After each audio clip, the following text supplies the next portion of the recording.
Good morning and thanks for joining us. I'm Sylvia Jeffries, picking up our rolling coverage of Cyclone Alfred, now an ex-tropical cyclone.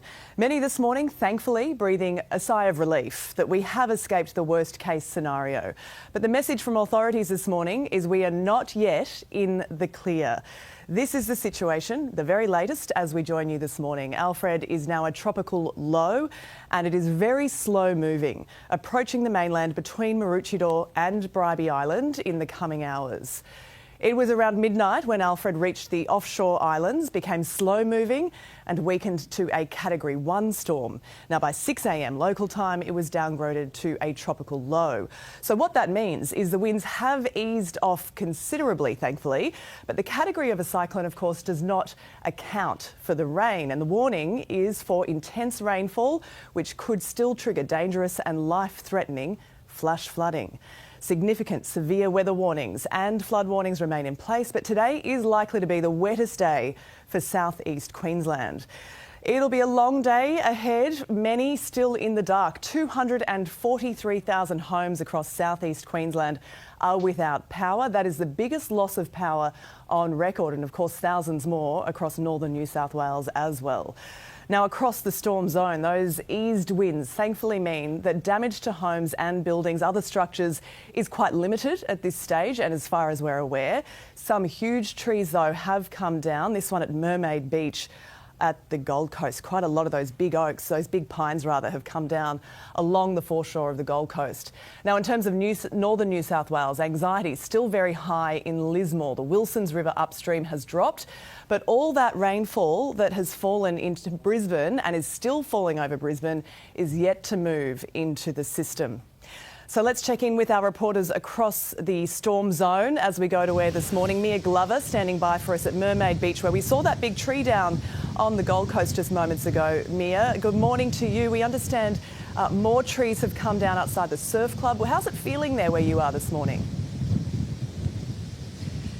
Well, Sylvia, good morning to you. I tell you what, about an hour ago it wasn't this gusty, so we thought, we'll venture out from the surf club. We're opposite on Hedges Avenue here in Mermaid to give you a sneak peek and a really close-up look at this tree. But that wind has just picked up in the last 5 or 10 minutes. It is absolutely howling. Hopefully you can still hear me with the roar and the whistle of that wind. But this is a 30-metre Norfolk pine that has come down right next to, or kind of on top of, the property that it was neighbouring. It damaged the fence. You can see it speared right through it there. You've also got the logs that are underneath that was supposed to show you the barrier for the car park bays here in the Mermaid Beach Surf Club car park. They've been completely damaged. The issue is people and Energex crews that are trying to work out those power lines, but also others who are trying to remove trees just like this one. They simply can't do it because the conditions are just so dangerous. And if they start to chop it up, the branches could go onto the road. And that is the issue here. There's a lot of people as well authorities aren't happy about. There's a road here. This is Hedges Avenue. If you're not familiar with the Gold Coast, Hedges Avenue, Mermaid Beach is one of those idyllic and basically where you want to live if you're in Mermaid. There has been a string and stream of traffic that's coming down here. There's a bit of a lull at the moment, but there has been so many cars driving down Hedges to take a look at this pine, but also to have a look at other things and this beachfront. The issue is that wind is whipping up so much debris. We're keeping an eye on things for us at the moment because we don't obviously want to be in the firing line, but even the foam, you probably just saw it on the lens, some of the foam from the ocean front is actually coming all the way up to the surf club. They've shut the windows just in case in there. I'm told that they are very safe inside. We spoke to them just about half an hour ago. They've been staying inside, the people who run the surf club, for the last 2 nights because it's just been so dangerous for them in their own home. I mean, it's one of those things, Sylvia, that it's sad to see the Gold Coast being ripped apart this way by this tropical low. Like you mentioned, it has been downgraded. We saw the iconic putt-putt in Mermaid. That is on the Gold Coast Highway. That is this massive golf ball that has been there since 1969. Can you believe it? I remember it as a kid, even coming here from holidays from Sydney. Now I live here, and to see it being absolutely speared in half and fallen onto the ground is really quite sad. But that is going to be the situation right throughout today as these winds continue. While it has been downgraded, the bad news is it's the tail end of that system of Alfred that is really going to sting us. I was here back in Cyclone Debbie in 2017, and whilst it was a tropical low as across the Gold Coast, it was still just as severe as a Category 1 cyclone that we've all covered up in northern Queensland. There is even some people still working out. Can you believe it? Wanting to go for a run. I mean, good on the dedication. I don't think I'll be doing that anytime soon, but there have been people. Look, there's still got some runners here. We'll try and see if they want to have a chat with us, but there's a lot of dedication, isn't there? I mean, people are they're just not heeding the warnings, and I think that's the issue. Hello, girls. How you going? How's the run? They're windy, faster one way than the other. Oh my goodness, how's the conditions out there with your run? It's okay. Yeah. Are you scared? No, I think at the moment we're okay. We just need to get out of the house a bit. Yeah. Have you got power at home? Nah. That's why you're getting out. Yeah. Well, stay safe. Okay. Thank you. Don't blow away. Holy dooly. I mean, yeah, people are, and you've got another couple here that are having a look at the Norfolk pine. They're just curious to see, but the issue is you really need to heed those warnings, Sylvia, and stay inside. We're about to do exactly that and get back in the car and head home. Well, that's a very good point, Mia. Just speaking to my family across southeast Queensland this morning, there's a real sense of cabin fever across the region. It feels a bit like COVID again, being locked down, not knowing what day of the week it is anymore, having been stuck in their houses for a number of days now. So you can understand why people are trying to get out while they can, but we have to remind everyone, Mia, don't we? The eye of the storm is yet to cross the mainland coast. So there is still more to come, in particular on that southern edge of the storm where you are on the Gold Coast, and all that rain that's still to come. I wondered too how that coastal erosion is looking along Hedges Avenue there. We know a lot of houses sit right along the dunes there. How's that looking so far at this point?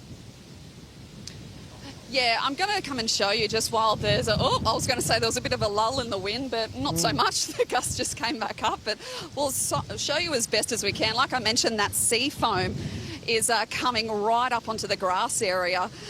We'll try and be as safe as we can because, like you say, there are a lot of homes that are right here, right on the water's edge on Hedges Avenue. They're all beautiful homes, but they are being swallowed up. I'll get Tony to continue down as long as you feel safe. Tony, you okay? Yep, okay, we're going down. We're just going to have a quick look for you and just to see. The waves are just extraordinary as well. See that foam that's coming up? That's what I've been talking about, that sea foam. So we're just having a look and, oh my gosh, it's absolutely swallowed. Look at the water. It's swallowed the complete beachfront. Usually you've got a good 10, 15 metres of sand before you hit the water, but look at that. It's crazy to think that all of our beautiful beaches are being completely swallowed by the system as it tracks. We are coming towards high tide, but we're still quite a little bit off. I can see, Tony, just if you turn the camera to your right, Tones.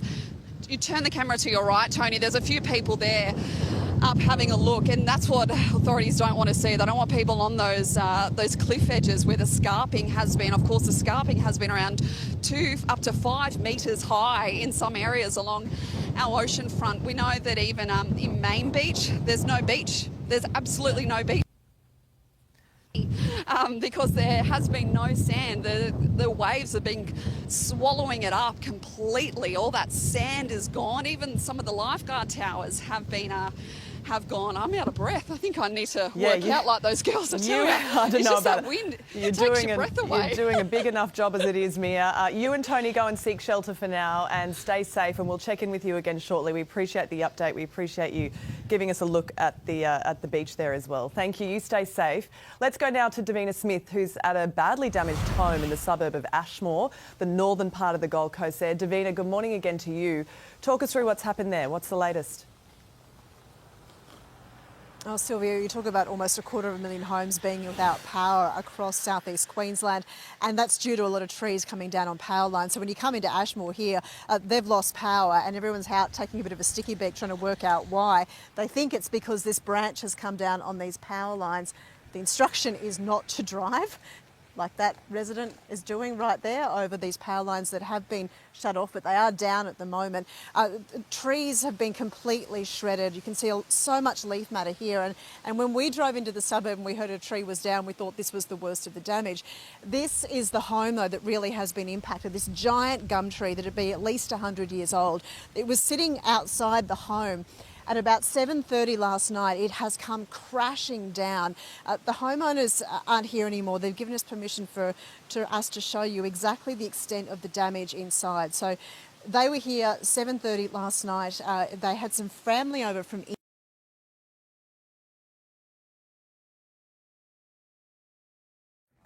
Okay, we've just lost our connection there to Davina. As you can see, she's moving in and out of some pretty sketchy areas in terms of reception and electricity at this stage. An enormous tree down there at that house. That's just one little pocket of the Gold Coast at Ashmore. We'll re-establish that connection to Davina when we can. But in the meantime, let's head south to Lismore in New South Wales, where we find Gavin Morris.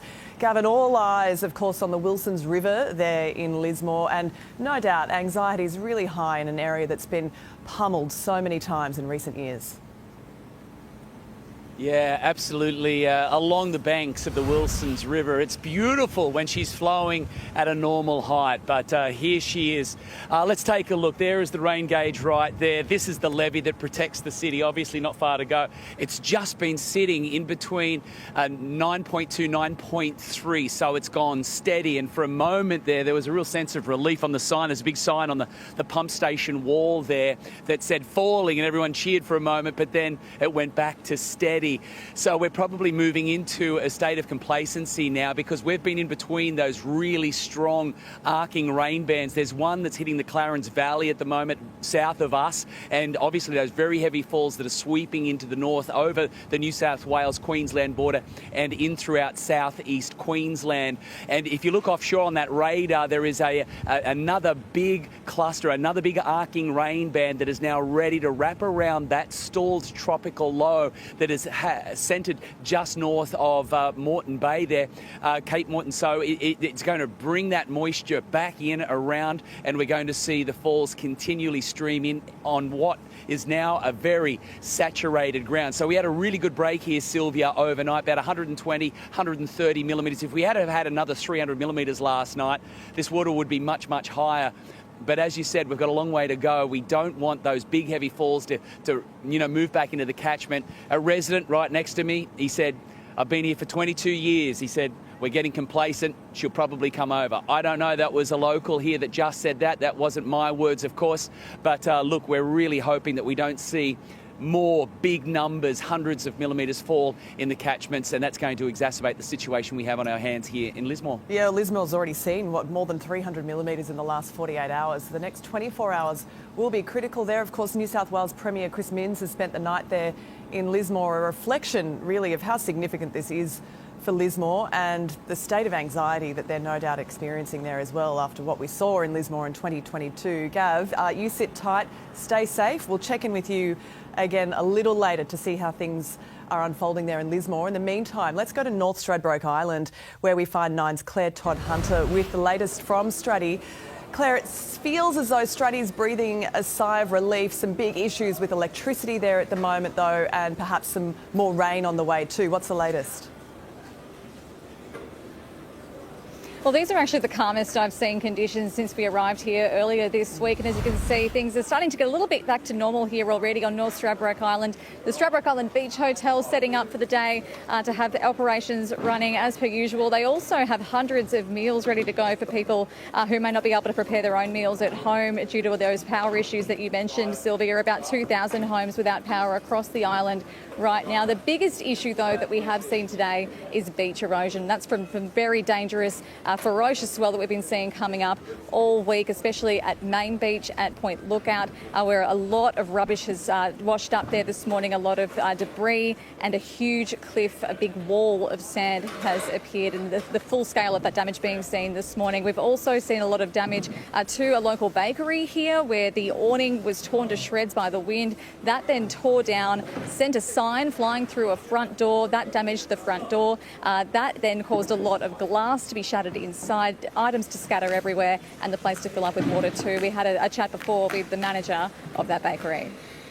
It's so bad inside, like there's water inside, you can see the windows gone, the door gone, and there's water in the cold room, like everything is off. I can't even do anything over here now. Did you ever expect to see this kind of damage? No, never before.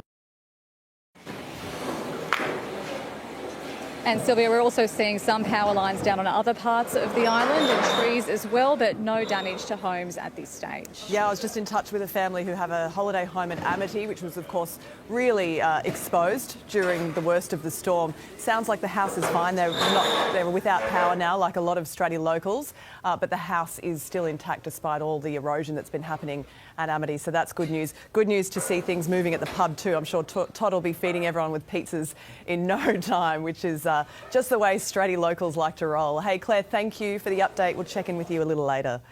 OK, let's go back to Davina Smith now. We've re-established our connection to her at Ashmore, at that home that's experienced quite a lot of damage there. Davina, talk us through what's happening there.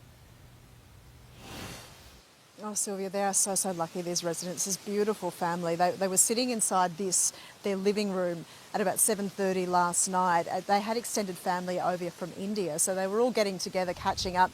They thought they'd move out of the room to get some candles and get ready to have some dinner and a glass of wine. They were very relaxed, like most people were on the Gold Coast last night, but yes, we had to take shelter, but had to ride this storm out and everything would be fine. 7:30 last night was not the peak of the winds. That was around 10 o'clock last night. Giant gum tree, which was just outside their property, has come crashing down on top of exactly where they'd just been sitting as a family, and it was utter chaos. The owner here, Sharita, told us how they didn't know if everyone was safe. They've got 2 teenage daughters. They were yelling out. They couldn't see. It was black, asking, was everyone okay? Was everyone out of the area? Thankfully, everybody was, but their story was just incredible. Raul, who is the husband in the family, he works as a doctor at the emergency department at the hospital. He wasn't home at the time, and the phone call he got from the family, it is agonising to hear him detail how he heard them screaming about what had unfolded. Take a listen to how they recount what happened. The living room basically is completely damaged, and also we had a little skylight on the kitchen that's gone, and then the water just flooded the house. The roof has come down, there's water leaking everywhere, it's flooded now. I don't know if I can even live here again. I screamed, she screamed. We were just the two of us who saw it, literally watching it, because I was about to walk in that room when that just happened, and I just stopped and I was like, and I just screamed, what's happening, what's happening? And she was like, is anyone behind there, is anyone behind there? And I screamed, anyone there, anyone there? And we just panicked. Can you imagine what that would have been like? They've got a dog and 2 cats. There was panic at one point that some of the pets they couldn't find as well. Thankfully, though, everyone is okay. They got out of here last night. Even before the worst of the storm, they managed to relocate, and they can't really stay here at the moment. You've seen the pictures from inside their home. That the living room is just an utter mess. It's actually impacted their kitchen area as well. The force of the tree coming down has knocked the skylight out, and that's just seen this drenching of rain pour into their home. We haven't seen, thankfully, a lot of stories like this around the Gold Coast at this stage. That said, power has been knocked out. Communication is quite hard, so it's still a case that we could see these stories to come. But when you drive into Ashmore here, you can't see the road. It's just covered in leaf matter. So whatever came through here at about 7:30 and later in the night, when those wind gusts came up to around 100 k's an hour, Sylvia, it must have been like an alley of the wind gusts, what the damage that it's done around here. And the fact that other trees have been able to withstand the force of these winds, and yet this giant 100-year-old gum tree has toppled the way it's done. The sound of that, the impact of that, it is really quite a sight to behold. Terrifying, isn't it? And another reminder that, you know, these systems, these storms, they inflict damage in such a random and unpredictable way, don't they, Davina? Which is why we hear from the Prime Minister a little earlier saying this is still a time for vigilance, with the eye of the storm still passing over the mainland coastline as we go to air this morning. Davina, we appreciate the update. You stay safe and try to get dry, and we'll see you again a little later.